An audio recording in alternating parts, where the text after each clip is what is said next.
Hi, this is John with WTI, and we're always trying to take care of my mom's health. She's an active person, doing a lot of things, walking, moving around, but she's 60 years old. Please don't tell her I said that in here. And we're always trying to take care of her joints, and this is where this glucosamine does the job right. This supports her bone system so she stays really strong whenever she's doing her normal days.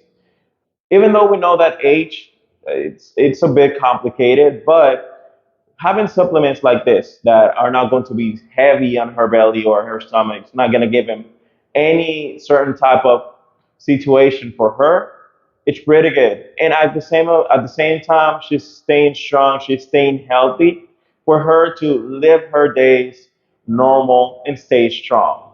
The pills are not that big, they come in a value size, so that means that she's having the supplement for maybe a year already, and it just does the job perfectly. And to stay active, this has been pretty good for her.